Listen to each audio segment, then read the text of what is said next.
যেটা হয় যে আমরা নম্বরে যেটা করেছি টাকা রাখলে ভিতর দিই, ধরেন 6-7 মাস হলো, তারপর তারা আর খবর নেই। না না এটা না না না না না না এটা এটা এটা এইভাবে আপনারা কি করবেন না, এটা আল্লাহ সুবহানাহু ওয়া তাআলার কাছে ওইখানে আপনি জমা রাখবেন, এটা অনেক কাজ দেবে, এটা অনেক কাজ দেবে। ইয়াউমা লা ইয়ানফাউ মালুন ওয়ালা বানুন, ওই সময় এইটুকু কাজ দেবে। আশেপাশে দু একজন আছে হঠাৎ আছে যারা মনে রাখছে যে না না এগুলো আপনারা আগে ওই যে কিছু যদি দেখেন লিস্ট অনেক লম্বা হয়ে যাচ্ছে, তাহলে এবার এটা ওই যে আপনারা আগে অ্যাডভান্স নিয়ে নেবেন। আচ্ছা হ্যাঁ আমার তো বা আমি বাই ইন্টেনশন করতে চাইনি, দাদা ওষুধ করলো না আখের বাড়ছি। না এটা যদি আপনি কথা হলো যে আমাদের মার্সি আমরা কার প্রতি দেখাবো, যদি ওই ছেলেটাকে আপনি ভালো জানেন তাহলে সেটা একটা কথা, কারণ মোমেনদের বৈশিষ্ট্য কি, রোহামা ও বাইনাহুম, আশিদ্দা ও আলাল কুফার, রোহামা ও বাইনাহুম, নিজেদের মধ্যে তারা খুব সহানুভূতিশীল, নিজেদের মধ্যে খুব সদাশয়, রোহামা ও বাইনাহুম।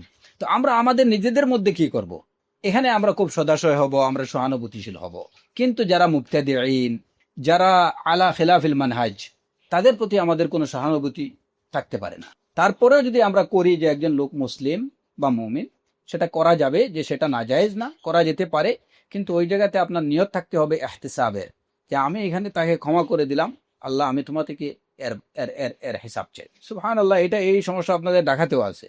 আমি আমি বেশ কিছুদিন আগে ওই যে আমার সাথে ওই যে আরে কয়েকজন ছিল, তো ওই এদের এটা ওই কি মানে হঠাৎ করে ইন্টেনশন ছিল না, আনইনটেনশনালি বলতে গেলে অনেকটা চাপের মুখী, ওই একটা স্কুলের দায়ভার দেওয়া হলো, ইংলিশ মিডিয়াম স্কুল অ লেভেল। তো সুবহানাল্লাহ, তো এখানে এটা মানে 3 বছর বা 4 বছর এটি যারা এখান থেকে ওই অ লেভেল পরীক্ষা দিয়েছে কয়েকটা ছেলে, আলহামদুলিল্লাহ বেশ ভালো রেজাল্ট করছে, কয়েক লক্ষ টাকা পাওনা আছে এখন হ্যাঁ হ্যাঁ। স্কুল কর্তৃপক্ষ না না মানে ওই যে মানে স্টুডেন্টের ফিজ বাবদ পাওনা, ওই যেটা আপনি বললেন সেম কেস। ওই অভিভাবকরা আসলো, হ্যাঁ হয়তো ওই ওই ওই বাচ্চার মা আসলো, হুজুর এই টাকা তো পাঠাই দিয়েছেন, বাচ্চার বাবা টাকা পাঠাই দিয়েছেন বাইরে থেকে, এটা হাতে পৌঁছায়নি, ওই সামনের মাসে পৌঁছে যাবে। হ্যাঁ তো সামনের মাসে আসলো, হুজুর টাকা আসছিল ঠিকই, আলাইকুম আসসালাম রাহমাতুল্লাহ, টাকা ঠিকই আসছিল, এর মধ্যে হঠাৎ করে অসুস্থ হয়ে গেছিলাম, এখানে হসপিটালে গিয়ে ভর্তি হইতে হয়েছে, খুব সমস্যায় পড়ে গেছে, 2 মাসের টাকা আগামী মাসে একসাথে দিয়ে দেবে। এই করতে করতে মোটামুটি 4-5 মাস হয়ে গেল, পরীক্ষার সময় আসলো, তখন হয়তো আরো কয়েকজন পাড়া প্রতিবেশীর কয়েকজনকে নিয়ে আসলো, আমরা যখন অ্যাডমিট কার্ড তাকে আটকানো হলো যে টাকা না দিয়ে পরীক্ষা দিতে দেওয়া হবে না, তখন আরো কয়েকজনকে নিয়ে সুপারিশের জন্য, যে আপনারা কি ওই এই টাকার জন্য একটা বাচ্চার লাইফ নষ্ট করে ফেলবেন, আমরা কি এখানে বাড়িঘর নিয়ে আসি না, আপনাদের টাকা নিয়ে চলে যাব। তো যে পরীক্ষা দিল, তারপরে আর হবে আলা কুল্লি হাল, এই সবগুলাই এইগুলো আমি লিস্টে রাখছি, এগুলো লিস্টে আছে, ইনশাআল্লাহ ইয়াউমুল কিয়ামা এগুলো হিসাব আমি চাইবো। হ্যাঁ, কারণ এমনিতে আমি নিজেই মিসকিন, আমি কি নিয়ে যাচ্ছি আমার রবের কাছে, আমার এগুলো অনেক প্রয়োজন। আমাদের ইখওয়ানরা যদি এর মধ্যে হয়, তাহলে সেটা অবশ্যই আমাদের এটা হচ্ছে কি আমাদের মুমিনের বৈশিষ্ট্য, রুহামা ও বাইনাহুম, নিজেদের মধ্যে হতে হবে খুব লিবারেল, হ্যাঁ উদার, সদাশয়, এখানে আমাদের থাকবে সহানুভূতি। আমার আরেক ভাইকে যদি অবশ্যই সে যেন কিয়ামতের দিন কি না হয়, আটকা না পড়ে, এটার প্রতি আমার খেয়াল রাখতে হবে। এটা হচ্ছে ও তাআওয়ানু আলাল বিররি ওয়াত তাকওয়া, একজন বীরের উপরে আছে, তাকওয়ার উপরে আছে, অবশ্যই আমি তাকে সহযোগিতা, এটাই আমাদের নীতি হওয়া উচিত। মুবতাদিঈন বা অন্যান্য যারা আছে আলা গায়রি মানহাজিস সালাফ, তাদের প্রতি সহানুভূতি দেখাতে আমি রাজি না, আলা কুল্লি হাল। না তারপরে আসলো যে বিষয়, তো এবারে কি হলো, মৃত ব্যক্তি অসুস্থ রোগী মারা গেলেন, ওনার চোখ বন্ধ করে দেওয়া হলো, কাপড় দিয়ে ঢেকে দেওয়া হলো, ওনার ওসিয়তগুলো বাস্তবায়ন করা হলো, ওনার দাইন বা ঋণ যেগুলো আছে সেগুলো পরিশোধের দিকে নজর দেওয়া হলো। এই দাইনটা 2 প্রকারের, সেটা আল্লাহ সুবহানাহু ওয়া তাআলার দাইন হতে পারে অথবা মানুষের দাইন হতে পারে। মানুষের দাইন হয় সেটা দ্রুত আদায় করে দেয়া, এবং আল্লাহ সুবহানাহু ওয়া তাআলার কাছে যদি আল্লাহর কোনো হক যদি ওই লোকের কাছে ওয়াজিব হয়ে থাকে, সেটার দিকে সেটা যত দ্রুত সম্ভব পরিশোধ আদায় করে দেওয়ার প্রতি উত্তরাধিকারীদের মনোযোগ দেওয়া উচিত। তারপরে এখন হচ্ছে যে একজন মৃতকে আমরা গোসল দিব কিভাবে, সুন্নাহ অনুযায়ী তাকে কিভাবে গোসল দেয়া হবে। প্রথম এই মাসআলাতে প্রথমে জানতে হবে মাইয়িতকে গোসল কে দেবে। মাইয়িতকে যারা গোসল দেবে তাদের বৈশিষ্ট্য হতে হবে যে তারা হতে হবে বিশ্বস্ত লোক, যারা আমানতের খেয়ানত করে না এরকম লোক, যারা কারো মন্দ জিনিসকে ফাঁস করে দেয় না এরকম লোক, আমিনুন সিকা। আর দ্বিতীয় বিষয় হচ্ছে যে যারা গোসলের নিয়ম কানুন সম্পর্কে জ্ঞান রাখেন, তারাই গোসল দেবে। এখন মাইয়িতকে কিভাবে গোসল দিতে হয় এই বিষয়টা জানেই না, এরকম লোক দিয়ে মাইয়িতকে গোসল দেওয়ানো উচিত না। যতক্ষণ পর্যন্ত ওইখানে গোসল দেওয়ার নিয়ম কানুন সম্পর্কে জানা লোক উপস্থিত থাকবে, ততক্ষণ পর্যন্ত অজানা লোক দিয়ে গোসল দেওয়ানো এটা ঠিক না। কিংবা একজন লোক গোসলের নিয়ম কানুন সম্পর্কে জানে কিন্তু তার অভ্যাস হচ্ছে বেশি কথা বলা, যে মানুষের যে আমানত বা তার গোপনীয়তা ফাঁস করে দেওয়ার একটা বদভ্যাস তার মধ্যে আছে, এই ধরনের লোক দিয়ে গোসল দেওয়ানো ঠিক না। তাহলে এই দুইটা যারা গোসল দেবে মাইয়িতকে, তাদের মধ্যে এই দুইটা বৈশিষ্ট্য থাকা চাই। একটা হচ্ছে গোপনীয়তা রক্ষা করার গুণ, আর দ্বিতীয় হচ্ছে গোসলের নিয়ম কানুন সম্পর্কে জ্ঞাত লোক যারা জ্ঞান রাখে, এরাই মাইয়িতকে গোসল দেবেন। মাইয়িতকে গোসল দেওয়ানোর পূর্বে প্রথমে কি করতে হবে? মাইয়িতকে গোসল দেওয়ানোর পূর্বে প্রথমত তার শরীরে যে কাপড়গুলো থাকবে ওইগুলো খুলে ফেলতে হবে। আমি প্রথমত আলোচনা করব যে একজন পুরুষ মাইয়িতকে গোসল দেওয়ানোর বিষয়, ওইগুলো খুলে ফেলতে হবে, কিন্তু নাভি থেকে নিয়ে হাঁটু পর্যন্ত এই অংশটুকু অবশ্যই দেখে রাখতে হবে। এই অংশটুকু অবশ্যই দেখে রাখতে হবে। যারা বলেন, এবং এই বিষয়ে আমি আলোচনা করছি, যারা বলেন যে আওরা একজন মানুষের, সে পুরুষ হোক বা মহিলা হোক, আওরা হচ্ছে নাভি থেকে হাঁটু পর্যন্ত, তাদের অভিমত হচ্ছে যে সেম বিষয় করতে হবে একজন নারীর ক্ষেত্রেও, যে তার নাভি থেকে হাঁটু পর্যন্ত এই অংশটুকু দেখে রাখতে হবে। এটা কখনো উন্মুক্ত করা যাবে না। নারীদের বিষয়টা আমরা পরে আসতেছি। এটা হচ্ছে যারা বলেন যে আওরা হচ্ছে নাভি থেকে হাঁটু পর্যন্ত মহিলাদেরও। আর যারা বলেন যে একজন মহিলা তার পুরো শরীরটাই আওরা, তাদের অভিমতটা আমরা পরে আলোচনা করব। প্রথমত বিষয় হচ্ছে যে একজন পুরুষ মারা গেল, তারপরে আপনি তাকে ঢেকে রাখলেন, গোসলের জন্য যখন নিয়ে যাবেন আপনি, তখন নাভি থেকে হাঁটু পর্যন্ত এই অংশটুকু ঢেকে রাখবেন। তারপরে কাজ হচ্ছে কি, যে আপনি বড়ই পাতা মিশানো পানি দিয়ে প্রস্তুত করবেন। বড়ই পাতা মিশানো পানি প্রস্তুত করবেন। এখানে আরেকটা কাজ করা যেতে পারে, যে বড়ই পাতাকে একটু সেচে ওইটাকে পানির সাথে মিশিয়ে দেওয়া যেতে পারে। এই ক্ষেত্রে যে পাতার যে এগুলাকে আপনাকে ওই যে ছালনি দিয়ে তুলে নিতে হবে, যাতে করে মাইয়িতের শরীরে ওই পাতার গুঁড়োগুলো লেগে না থাকে, বা তার চুলের গুঁড়ায় আটকে না থাকে, দাড়ির মধ্যে আটকে না থাকে, পানিটা থাকে পরিষ্কার। কিন্তু এখানে বড়ই পাতার যে যেটা ক্ষারক যে বস্তুটা, ওইটা যেন পানির সাথে মিশে যায়। কিংবা যদি শুধুমাত্র বড়ই পাতাই দেওয়া হয়, ওইটাকে যদি না সেচা হয়, তাহলে এটা অসুবিধা নেই। তো এই যে বড়ই পাতা মিশানো পানির সাথে, এটার দলিল কি? এটার দলিল হচ্ছে যে একবার এক সাহাবী আরাফার ময়দানে রাসূলুল্লাহ সাল্লাল্লাহু আলাইহি ওয়াসাল্লামের মাঝে দাঁড়িয়ে আছেন, তিনি তার বাহন থেকে পড়ে মারা গেলেন। তো রাসূলুল্লাহ সাল্লাল্লাহু আলাইহি ওয়াসাল্লাম অন্যান্য সাহাবায়ে কেরামদেরকে নির্দেশ দিলেন, ইগসিলুহু বিমাইন ওয়া সিদরিন, তাকে পানি এবং বড়ই পাতা দিয়ে গোসল দাও।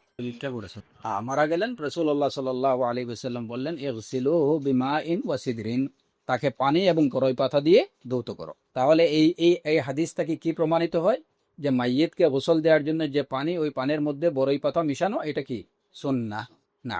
পানি গরম করার বিষয়ে আলোচনা ইনশাআল্লাহ আসতেছে। তবে শেখ ফৌজান হাফিজাহুল্লাহ বলছেন যে এটা সাধারণ পানি দিয়েই, ঠান্ডা পানি দিয়ে ধৌত করা যাবে, কিন্তু একটু কুসুম গরম পানি যদি করা হয় তাতেও কোনো অসুবিধা নেই, যাতে ময়লাটা সহজে পরিষ্কার হয়ে যায়, সেটাও করা যাবে। আর ধরেন যদি কেউ পানি গরম না করে একদম স্বাভাবিক ঠান্ডা পানি দিয়ে করা হয়, তাহলে ঠিক আছে। কিন্তু যদি দেখা যায় যে ঠান্ডা পানি দিয়ে করালে লাশের কোনো ক্ষতি হবে, তাহলে এই ক্ষেত্রে অবশ্যই একটু কুসুম গরম পানি দিয়ে করতে হবে। কিন্তু কোনো অবস্থায় বেশি গরম পানি দিয়ে করানো যাবে না। যেমন দেখা গেল প্রচন্ড শীতের দিন, এই শীতের মধ্যে যারা গোসল করাবেন, লাশকে যারা গোসল দেবেন, ওনাদের জন্য এটা কষ্টকর হবে। তো এই ক্ষেত্রে একটু কুসুম গরম পানি ব্যবহার করা যেতে পারে, এতে কোনো অসুবিধা নেই। এবং লাশকে গোসল দেয়া এটা দ্বীনে ইসলামের মুতাওয়াতির একটা হুকুম বা একটা বিধান। এমনকি রাসূলুল্লাহ সাল্লাল্লাহু আলাইহি ওয়াসাল্লাম, যিনি ছিলেন আত-তাহির আল মুতাহহার, যিনি নিজে পবিত্রকারী এবং নিজে পবিত্র দুইটাই ছিলেন, তারপরেও রাসূলুল্লাহ সাল্লাল্লাহু আলাইহি ওয়াসাল্লাম মারা যাওয়ার পরে তাকে গোসল দেওয়ানো হয়েছে। অতএব সাধারণ উম্মত যারা, তাদেরকে তো অবশ্যই গোসল দিতে হবে। এই গোসল দেয়া, মাইয়িতকে গোসল দেওয়ানো, এটা হচ্ছে ফরজু কিফায়া। মাইয়িতকে গোসল দেয়া ফরজে কিফায়া। যে একজন মৃত ব্যক্তি মারা গেছে, আপনি জানলেন যে একজন মুসলমান মারা গেছে, তাহলে তাকে গোসল দেয়া এটা মুসলমানদের জন্য ফরজে কিফায়া। যদি কেউ এটা পালন না করে, তাহলে এর জন্য সবাই গুনাহগার হবে। কিন্তু যদি কিছু সংখ্যক লোক সেটা আদায় করে দেন, তাহলে সবাই ওই গুনাহ থেকে মুক্তি পেয়ে যাবে। ফরজু কিফায়া। পুরুষকে পুরুষই গোসল দেবে, পুরুষকে গোসল দেবে পুরুষরা, নারীকে গোসল দেবে নারীরা। এবং 7 বছরের নিচে কোনো বাচ্চা, 7 বছরের নিচে যদি কোনো বাচ্চা হয় তাহলে তাকে পুরুষ কিংবা নারী, 7 বছরের নিচে ছেলে বাচ্চা হোক বা মেয়ে বাচ্চা হোক, ছেলে বাচ্চা যদি হয় তাহলে তাকেও মহিলারা গোসল দিতে পারবেন, যদি মেয়ে বাচ্চা হয় তাহলে তাকেও পুরুষরা গোসল দিতে পারবেন। কিন্তু যদি 7 বছর হয়ে যায়, 7 বছরের নিচে এবং 7 বছর দুইটা এক বিষয় না, আন্ডার 7 এবং 7 এবং অ্যাবাভ 7 যদি হয়ে যায়, তাহলে পুরুষ ছেলে যদি 7 বছর হয় অথবা 7 বছরের বেশি, তাহলে অবশ্যই তাকে পুরুষরাই গোসল দেবে। যদি মেয়ে হয় তাহলে তাকে মহিলারাই গোসল দেবে। গোসল দেওয়ার ক্ষেত্রে অগ্রাধিকার কাদের, কারা গোসল দেবে? গোসল দেওয়ার ক্ষেত্রে অগ্রাধিকার হচ্ছে যে প্রথমত যদি মাইয়িত ওসিয়ত করে যান যে আমাকে ফুলান গোসল দিবে, মাইয়িতের যদি কোনো ওসিয়ত থাকে যে আমি মারা যাওয়ার পরে আমাকে আমার ওই ভাই আমাকে গোসল দেবেন, তাহলে তার সেই ওসিয়ত অনুযায়ী যাকে ওসিয়ত করে গেছেন উনি গোসল দেবেন। যদি এরকম কোনো ওসিয়ত না থাকে কিংবা যিনি যাকে ওসিয়ত করে গেছিলেন তিনি হয়তো নিজেই মারা গেছেন কিংবা তিনি অনুপস্থিত, তাহলে এই ক্ষেত্রে গোসল দেবেন কারা? তার নিকট আত্মীয় যারা। যেমন একটা লোক মারা গেছে, যদি তার কোনো ওসিয়ত না থাকে তাহলে সেই ক্ষেত্রে তাকে গোসল দেবেন তার বাবা কিংবা তার ছেলে, হ্যাঁ, কিংবা তার এই যে ভাই। এইভাবে মানে রিশতা অনুযায়ী নিকট আত্মীয় যারা স্টেপ বাই স্টেপ এদের হক না। যদি বাবা না থাকেন, একটা ছেলে মারা গেছে, তাকে গোসল দেওয়ার হক কার? বাবার। বাবা যদি না থাকেন তাহলে কে? দাদা। হ্যাঁ, ওনারা হয়তো বয়োবৃদ্ধ হয়ে গেছেন, গোসল দেওয়ার সামর্থ্য নেই, এই ক্ষেত্রে কে? চাচা, নতুবা কে? ভাই। এইভাবে একদম নিকট আত্মীয় যারা স্টেপ বাই স্টেপ তাদের হক হচ্ছে যে তারা প্রথমে। কিন্তু যদি কেউ নির্দিষ্টভাবে বলে যায় যে আমি মারা যাওয়ার পরে আমাকে অমুক গোসল দেবেন, তাহলে কর্তব্য হচ্ছে ওনারই গোসল দেয়া। এই গেল একটা বিষয়। তাহলে এখানে মাইয়িতকে প্রথমত গোসলে নেয়ার আগে করণীয় কি?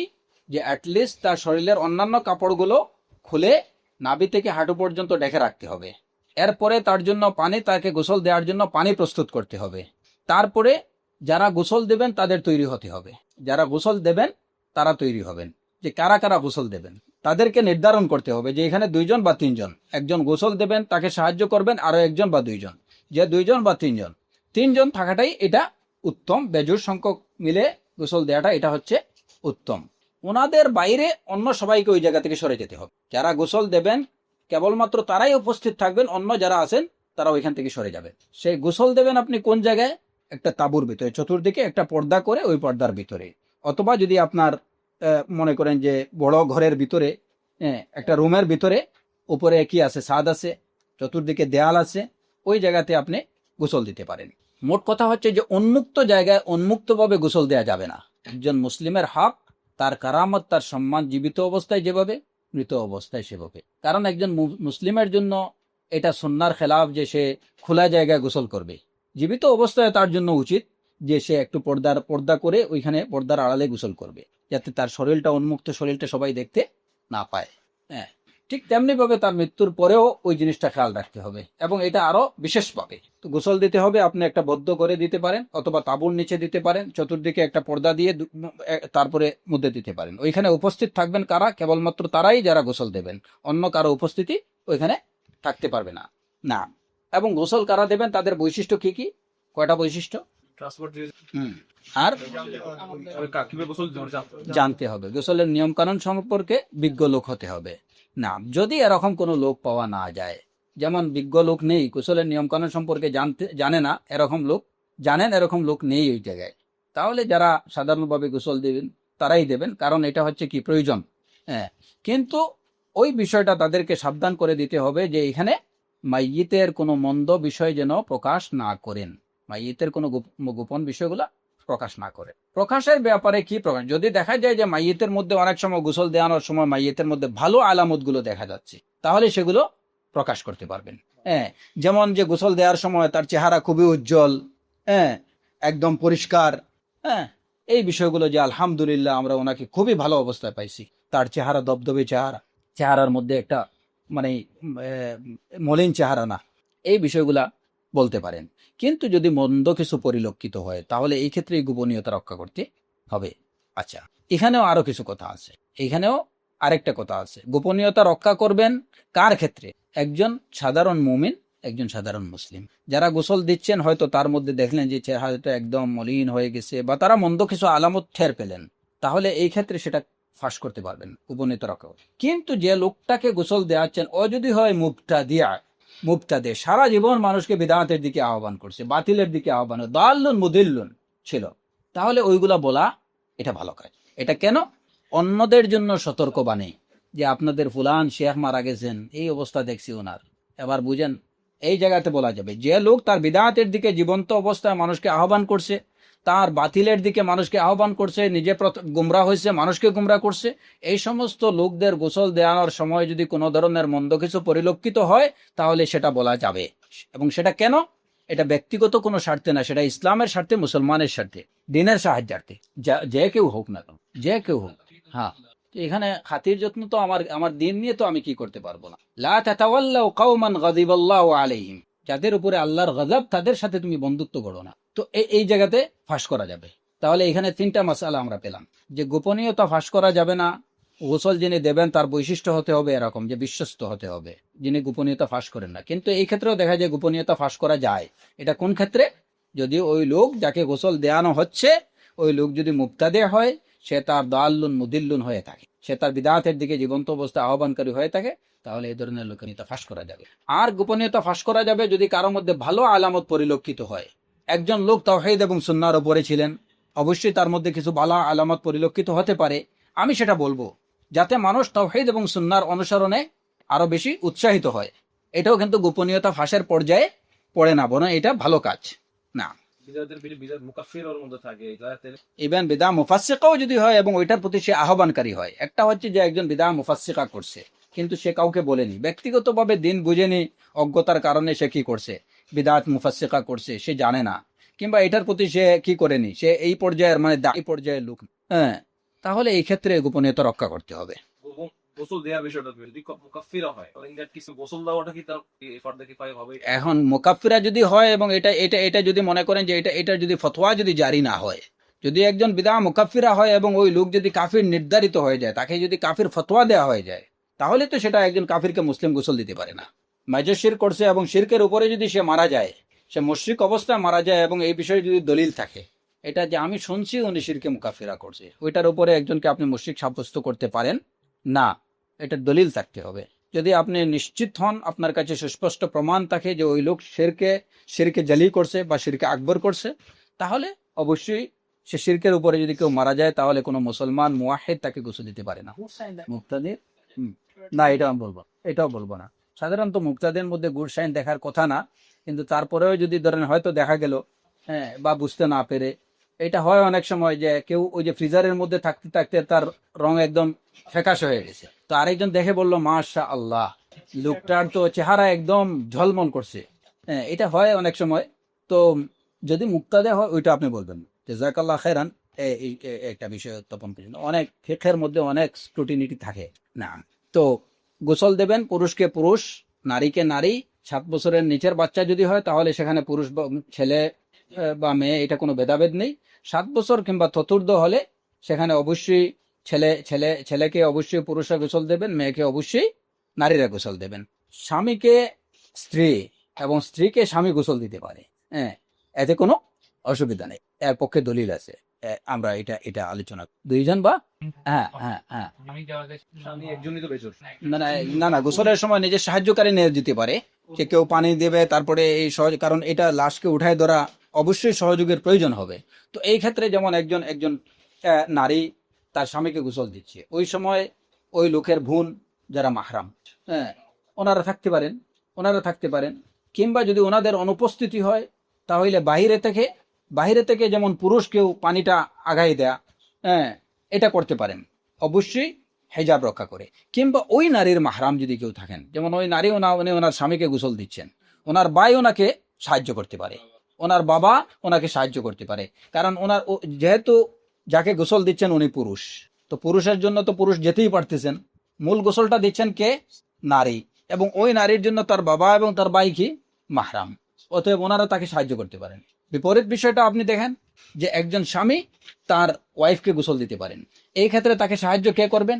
ওই লোকের বোন অথবা ওই লোকের মা তাকে সাহায্য করতে পারে। এখন একজন লোকের যদি ওই যে এটা কি কারো যদি 3 জন বা 4 জন স্ত্রী থাকে, তাহলে তো আর বাইরের কারো দরকার নেই, ওনারা মিলেই সুন্দরভাবে দিতে পারতেছেন। অধিক বিয়ের একটা ফজিলত এটা। এখনো তো ওই চ্যাপ্টারে যাননি, খেয়াল পাবেন, বুঝছেন, সাবধান। তো এই হলো বিষয়। তো যদি কারো নির্দিষ্টভাবে মাইয়ের যদি উনি ওসিয়ত করে যান যে আমাকে অমুক গোসল দেবেন, তাহলে প্রথমে গোসলের জন্য তাকেই খুঁজতে হবে। এবং এর দলিল হচ্ছে আবু বকর রাদিয়াল্লাহু আনহু, তিনি ওসিয়ত করে গেছিলেন যে তাকে যেন তার স্ত্রী আসমা বিনতে উমাইস রাদিয়াল্লাহু আনহা। তো এর দ্বারা আমরা দুইটা বিষয়ের দলিল পেয়ে গেলাম। একটা হচ্ছে যদি কারো বিষয়ে ওসিয়ত করে যান তাহলে তাকে সেটা করতে হবে। আর দ্বিতীয় বিষয় হচ্ছে যে স্বামীকে স্ত্রী গোসল দিতে পারেন, এর দলিল হচ্ছে এইটুকু, আবু বকর সিদ্দিক রাদিয়াল্লাহু আনহুকে গোসল দিয়েছেন তার স্ত্রী। না, তারপরে যেমন আনাস রাদিয়াল্লাহু আনহু ওসিয়ত করে গেছিলেন যে তাকে যেন গোসল দেন কে, মুহাম্মদ ইবনু সিরিন, মুহাম্মদ ইবনু সিরিন। না, তারপরে ওসিয়তের বাইরে যদি কারো বিষয়ে ওসিয়ত না করে যান তাহলে তো ওই যে তার নিকটাত্মীয় যারা তারাই দেখবেন। না, এবং এটার পিছনে হিকমা কি, যে তার নিকটাত্মীয়রা, কারণ নিকটাত্মীয়রা যখন তার, যেমন ছেলে যখন তার বাবাকে গোসল করাবে, এর মধ্যে অত্যন্ত আন্তরিকতা, হৃদ্যতা থাকবে, সাফাকত থাকবে। বাবা যখন ছেলেকে গোসল দেবে এটা অত্যন্ত আন্তরিকতার সাথেই দেবে। এখন বাইরের লোকজন যদি দেয় তাহলে এর মধ্যে ওই আন্তরিকতাটুকু স্বাভাবিকভাবেই থাকবে না, এটা খুব স্বাভাবিক এবং নেচারে না। তবে স্ত্রী যদি তার স্বামীকে গোসল দেয় অবশ্যই এর মধ্যে কি থাকবে, আন্তরিকতা থাকবে। স্বামী যদি তার স্ত্রীকে গোসল দেয় এর মধ্যে আন্তরিকতা থাকবে। আমাদের দেশে অনেক সময় মানুষের মধ্যে, মুসলমানদের মধ্যে, যে স্বামী যখন মারা যায় এরপরে আর স্ত্রীকে মুখ দেখতেই দেয় না, যে সম্পর্ক শেষ। হ্যাঁ, এটা অনেক ক্ষেত্রেই হয়। অথচ শরিয়া কি বলছে, যে স্ত্রী তার স্বামীকে গোসল দিতে পারে, গোসল করাতে পারে। তো আমরা দলিল পেলাম যে স্ত্রী তার স্বামীকে গোসল দিতে পারেন। এর দলিলটা কি, আবু বকর রাদিয়াল্লাহু আনহু ওসিয়ত করে গেছিলেন যে তাকে তার স্ত্রী আসমা বিনতে উমাইস রাদিয়াল্লাহু আনহা গোসল দেবেন। এখন স্বামী তার স্ত্রীকে গোসল দিতে, এর দলিলটা কি, আহসান, বারাকাল্লাহু ফিক, যে ফাতিমা রাদিয়াল্লাহু আনহাকে গোসল দিয়েছেন তার স্বামী আলী রাদিয়াল্লাহু। অতএব এটা ইসলামে প্রমাণিত এবং এর দলিল শেষ না। এবং এছাড়াও আরো অন্যান্য সাহাবায়ে কেরামদের থেকেও এরকম অনেকগুলো আসার বর্ণিত যে তাদেরকে তাদের স্বামী অথবা স্বামী তাদের স্ত্রীকে গোসল দিচ্ছে। অতএব এই বিষয়ে কোনো ডাউট নেই। রাসূলুল্লাহ সাল্লাল্লাহু আলাইহি ওয়াসাল্লামকে সাহাবায়ে কেরাম কোনো মুসলমানের জন্য কোনো কাফিরকে গোসল দেয়া অথবা তার লাশ বহন করা এটা কিনা জায়েজ না। কেন? কোরআনে কারীমে আল্লাহ আযজা ওয়া জাল্লা বলছেন, ইয়া আইয়ুহাল্লাযীনা আমানু লা তাতাওয়াল্লাউ কওমান গাদিবাল্লাহু আলাইহিম, যে হে ঈমানদাররা, যাদের প্রতি আল্লাহর গজব, তোমরা তাদেরকে বন্ধুরূপে গ্রহণ করো না।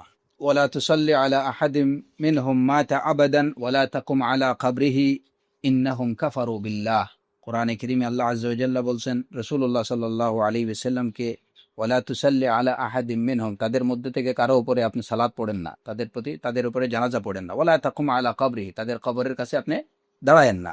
ইন্নাহুম কাফারু বিল্লাহ, কারণ কি, যে তারা আল্লাহর সাথে কুফর। ওয়াকালা তাআলা মা কানা লিন-নাবিয়্যি ওয়াল্লাযীনা আমানু আন ইস্তাগফিরু লিল মুশরিকিন ওয়ালাউ কানু উলি কুরবা, যে নবীর জন্য কিংবা মুমিনের জন্য উচিত না যে তারা কোনো মুশরিকের জন্য ইস্তিগফার করবেন। তো যাই হোক, কুফার মুশরিক যারা, তাদের জানাজাতে কোনোভাবে অংশগ্রহণ করা এটা ঠিক না। হ্যাঁ, মানে তারা যখন মারা যায় তখন তাদেরকে দেখতে যাওয়া কিংবা যখন তাদেরকে কবরস্থ করা হচ্ছে সাথে যাওয়া, এটা কোনোটাই কিনা কোনো মুসলমানের জন্য জায়েজ না। নাম, মাইয়িতকে যে পানি দ্বারা গোসল দেওয়া হবে অবশ্যই সে পানি পাক হতে হবে, এবং এই পানিটা যদি সাধারণ ঠান্ডা হয় তাহলে সেটাই ভালো, যদি পানিটাকে একটু কুসুম গরম করে নেওয়া হয় তাহলে তাতে কোনো অসুবিধা নেই। আচ্ছা, তারপরে যেটা হচ্ছে যে যখন মাইয়িতকে গোসলের জন্য আমরা বলছি যে গোসলের খাটে নেয়ার আগে তার শরীরের কতটুকু ঢেকে রাখতে হবে, নাভি থেকে হাঁটু পর্যন্ত। এখন যখন তাকে গোসলের খাটে নেওয়া হবে তখন ওইখানে কেবলমাত্র যারা গোসল দেবেন তারাই উপস্থিত থাকবেন। তখন উপরে একটা চাদর দিয়ে তার পরনের সব কাপড় সরিয়ে নিতে হবে। উপরে একটা কাপড় রেখে পরনের সবগুলো কাপড় সরিয়ে নিতে হবে, এবং ওই অবস্থায় তাকে যে খাটের মধ্যে গোসল দেওয়া হবে ওই খাটে শোয়াতে হবে। তারপরে কি করা, তারপরে হচ্ছে যে খাটে শোয়ানো হবে ওই খাটটা হতে হবে এমন, এই যে পায়ের দিকটা থাকবে একটু ঢালু, পায়ের দিকটা হবে একটু ঢালু, এরকম একটা খাটে দিতে হবে। যদি এরকম খাট সাধারণত হসপিটালে ডাক্তার সাহেবরা পাইবেন, সাধারণত এগুলা তো বাইরে পাওয়া যায় না। তো এখন কি করা, ওই জায়গাতে মাথার দিকে একটা কিছু দিয়ে মাথার দিকটা উঁচু করে নিতে হবে এবং পায়ের দিকটা থাকবে একটু ঢালু, এই ব্যবস্থা করে না। হ্যাঁ, যে কোনো ভাবে আপনি পায়ের দিকটা, যেমন হয়তো যে খাটটা রাখছেন ওই খাটের নিচে মানে পিছনের পায়াগুলো, খাটের পিছনের পায়াগুলো ওইটা হয়তো একটু গর্ত করে নামাই দিলেন, ওই দিকটা উঁচু করে দিলেন, সেটাও করতে পারেন। অথবা খাটের সামনের পায়াগুলো নিচে আপনি ইট দিয়ে দিলেন, এই দিকটা স্বাভাবিকভাবে মাটিতে রেখে দিলেন, এতেও কিন্তু উঁচু হয়ে যায়। খাটে নেওয়া পর্যন্ত, শোয়ানো পর্যন্ত ওই সময় পুরো চাদর দিয়ে ঢেকে রাখাটা সুন্নাত। ওইখানে নেয়ার পরে তারপরে যে কাজটুকু, তখন আপনি যখন গোসলের কাজ, পানি রেডি, যে আগে থেকেই সবকিছু আপনি খুলে রেখে দিলেন, পানি এখনো রেডি হয়নি, এই কাজ করবেন না। পানি রেডি, গোসলের জন্য প্রস্তুত সবাই, ওই সময় খাটে নিয়ে শোয়ানো হয়েছে, আপনি আস্তে আস্তে চাদরটা, যে বড় চাদরটা, ওইটা সরাই দেবেন, কিন্তু এই অংশটা দেখে রাখতেই হবে। তারপরে যে কাজটা করতে হবে সেটা হচ্ছে যে মাইয়েতকে তার মাথার দিকটা একটু উঠায় বসার মতো, বসার কাছাকাছি, যেমন এই কারণ হয়তো এই, হ্যাঁ, তো এই দিকটা, মাথার দিকটা একটু উঁচু, বসার একদম বসাতে যাবেন না, হ্যাঁ, মাথাটা একটু উঁচু করে ধরবেন যাতে বসার কাছাকাছি পজিশনে চলে আসে। এবং ওই সময়ে পেটের মধ্যে হালকা একটু চাপ দেবেন, পেটের মধ্যে হালকা একটু চাপ। তখন যিনি গোসল দেবেন তার হাতে তিনি কি নেবেন, হাত পেঁচিয়ে রাখবেন, গ্লাভস থাকবে অথবা কাপড় যেটাই হোক। অনেক সময় হয় কি, যারা কাফন তৈরি করে তারা ওই হাত মোজা টাইপের একটা কাপড় তৈরি করে দেয় এটার সাথে, বা যদি না করে দেয় ওইটা নিজেরা তৈরি করেন, হাতে লাগা নেবেন। ওইটা দিয়ে ইস্তিনজা, এবং ইস্তিনজার জন্য কিছু কাপড় রেখে দেবেন, তিনটা, হ্যাঁ হ্যাঁ, তিনটা ইস্তিনজার কাপড়, ডেলার কাপড় রাখতে হবে, ওইটা পরিষ্কার করা। তো এইভাবে আবার ওনাকে একটু বসিয়ে একটু হালকা চাপ, এই কাজটা, এই যে পেটে চাপ দেওয়ার কাজটা 3 বার করাটা উত্তম, যাতে করে যদি কোনো ময়লা বের হয় সেটা যেন বের হয়ে যায়। এই কাজটা 3 বার করা উত্তম। অবশ্যই হাতে গ্লাভস রেখে বা নেকড়া রেখে ইস্তিনজা করায় না, এবং ইস্তিনজার পরে ওই জায়গাতে একটু পানি দিয়ে দেয়া। ইস্তিনজা প্রথমে ডিলা নেওয়া হলো, তারপরে ওই জায়গাতে পানি দিয়ে পরিষ্কার করে নেওয়া হলো। এই কাজটা 3 বার। ওই সময় প্রস্রাব বা পায়খানার স্থানে বেশি করে পানি ঢালা, ওই সময় পানি একটু বেশি ঢালা যাতে ময়লাটা চলে যায় পানির সাথে। হ্যাঁ, তো এখানে এই বিষয়টা ওই দেখেন, এটা মনে রাখা দরকার যে যখন পেটে চাপ দিলেন, চাপ দেওয়ার পরে, হালকা চাপ দেওয়ার পরে ইস্তিনজা করানোর আগে, ইস্তিজমার করানোর আগে ইস্তিজমারের আগে ইস্তিনজা করাটা হচ্ছে, ইস্তিনজা এবং ইস্তিজমারের মধ্যে পার্থক্য কি? আহসান, বারাকাল্লাহ। ইস্তিনজা হচ্ছে যে পানি দিয়ে পানি দেয়া, আর ইস্তিজমার হচ্ছে ঢিলা বা কুলুখ ব্যবহার করে। তো এখানে পেটে চাপ দেওয়ার পরে ওই সময় বেশি করে প্রথমে ইস্তিনজা, পানি, ওই জায়গাতে পানি দেবেন বেশি করে। তারপরে কি, হাতে তো গ্লাভস আছে বা নেকড়া আছে, ওইটা দিয়ে কুলুখ, 3টা কাপড়ের টুকরা নিয়ে ওইটা ইস্তিনজা, তারপরে আবার ওই জায়গাতে পানি দেবেন। হ্যাঁ, এবং আবার হয়তো একটু মাথাটা একটু তুলে ধরা হলো, পেটে হালকা একটু চাপ দেওয়া হলো। এটা কোনোভাবেই যেন খুব শক্ত চাপ না হয়, যাতে করে এটা খেয়াল রাখবেন যে একজন জীবন্ত মানুষের পেটে চাপ দিলে সে যে অবস্থায় ব্যথা পেতে পারে, মৃত অবস্থায় ওইভাবেও চাপ দিবেন না। ওইটা খেয়াল রাখবেন যে আমি একজন জীবন্ত মানুষের পেটেই চাপ দিচ্ছি, এখন একেবারেই জাথামারি ধরে এটা কখনো করা যাবে না। আপনি কি সেটা করতে পারবেন একজন জীবন্ত লোকের সাথে? অতএব মৃত ব্যক্তির সাথে সেটা করা যাবে না, হালকা ভাবে বাস। এরপরে এই কাজটুকু 1 বার অথবা 3 বার, এই কাজটুকু 1 বার অথবা 3 বার, তবে 3 বার করে নেওয়া উত্তম। যদি দেখা যায় যে প্রথমবার চাপ দেওয়ার পরে বেশ কিছু ময়লা বের হয়েছে, তাহলে দ্বিতীয়বার এবং তৃতীয়বার করাটা এটা উত্তম। যদি দেখা যায় যে পেটে চাপ দেওয়ার পরে কিছুই বের হয়নি, তাহলে সেটা আর দ্বিতীয়বার বা তৃতীয়বার এই কাজ করার কোনো প্রয়োজন নেই। তো এটা অবস্থায় বলে দেবে যে একজন যারা গোসল দেবেন ওনারাই বুঝতে পারবেন যে হয়তো আরেকটু চাপ দিলে আরো কিছু ময়লা বের হতে পারে। যদি এরকম সম্ভাবনা থাকে তাহলে সেটা 3 বার করলেন। যদি সম্ভাবনা না থাকে, যদি প্রথম কিতেই কিছু বের না হয় বা খুব সামান্য কিছু কি হয়েছে, ময়লা বের হয়েছে, তাহলে আর দ্বিতীয়বার বা তৃতীয়বার সেটা করার প্রয়োজন নেই। তারপরে যারা গোসল দেবেন তারা গোসল দেওয়ার নিয়ত করবেন যে আমরা এই মাইয়িতকে গোসল দিচ্ছি, গোসলের নিয়ত থাকতে হবে, এবং তারা বিসমিল্লাহ বলবেন না। এটা তো ইস্তেঞ্জার পার্ট, এটা হচ্ছে ইস্তিজমারের পার্ট, এটা গোসলের পার্ট না। অজু করি, হ্যাঁ হ্যাঁ হ্যাঁ, এটা অনেকটা এরকমই জি জি, এটা এরকমই যে প্রথমে ইস্তিনজা বা ইস্তিজমারের যে বিষয়টা, প্রাইভেট পার্টটা ধরে নেওয়া ভালো করে, এবং বিষয় মানে অতিরিক্ত বিষয়টা হচ্ছে যে পেটে চাপ দেয়া। এই ক্ষেত্রে মাথাটা একটু উঠায় ধরতে হবে, পেটে চাপ দিতে হবে, ময়লাতে প্রথমে পানি ঢেলে দিতে হবে ময়লার স্থানে, তারপরে ওইটাতে ইস্তিজমার কুলুখ ব্যবহার করলেন, তারপরে আবার পানি দিয়ে পরিষ্কার করে নিলেন। যদি ময়লা বেশি বের হয় তাহলে সেটা 3 বার, আর যদি বের না হয় তাহলে 1 বারই যথেষ্ট। তারপরে শুরু হলো গোসলের পালা। এবার গোসলের নিয়ত করতে হবে। যারা গোসল দেবেন তারা গোসলের নিয়ত করবেন যে আমরা এই মসজিদকে গোসল দিচ্ছি। হ্যাঁ, তারপরে ওনারা বিসমিল্লাহ বলবেন। বিসমিল্লাহ বলার পরে মসজিদকে সালাতের ওযুর ন্যায় ওযু করাবেন, সালাতের ওযুর ন্যায় ওযু করাবেন, কিন্তু দুইটা বিষয় বাদে। আর দুইটা বিষয় পরিপূর্ণ বাদ সেটাও বলা যাবে না। এটা হচ্ছে যে সালাতে আমরা কুলি করি, নাকের ভিতরে পানি পৌঁছাই, ওইটা হবে এই জায়গাতে কি করতে হবে যে মাইয়িতের মুখের ভিতরে পানি দেয়া যাবে না। হাতে একটা পরিষ্কার কাপড় নিতে হবে, ওই কাপড় না কিন্তু যেটা দিয়ে ইস্তেঞ্জা করানো হয়েছে, ওইটা অবশ্যই না। গ্লাভস চেঞ্জ করতে হবে অথবা আলাদা একটা নেকড়া নিতে হবে, ওই নেকড়া দিয়ে পরিষ্কার পবিত্র নেকড়া, ওইটা ভিজিয়ে তার দাঁতের মধ্যে পানি এবং 2 ঠোঁটের ভিতরে পানি, এটা 3 বার দাঁত। কোনোভাবেই যেন মুখের ভিতরে পানি না যায়, শুধুমাত্র ভিজা নেকড়া দিয়ে ওই জায়গাটাকে একটু মানে কি করা, ভেজানো, ওই জায়গাটাকে একটু ভেজানো, দাঁত এবং ঠোঁট।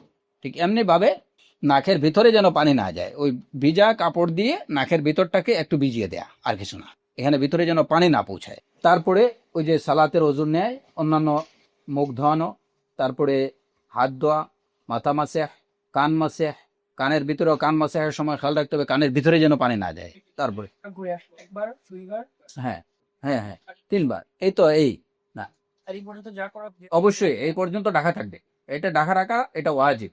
না না না না, মাইয়েতের কাপড় দিয়ে যদি ওই কাপড়টা ওরকম হয়, যেমন মাইয়েতের পরনে লুঙ্গি, মাইয়েতের পরনে লুঙ্গি আছে, তাহলে ওইটা দিয়ে করানো যেতে পারে, ওইটা থাকতে পারে যদি ওইটা পাক হয়ে থাকে।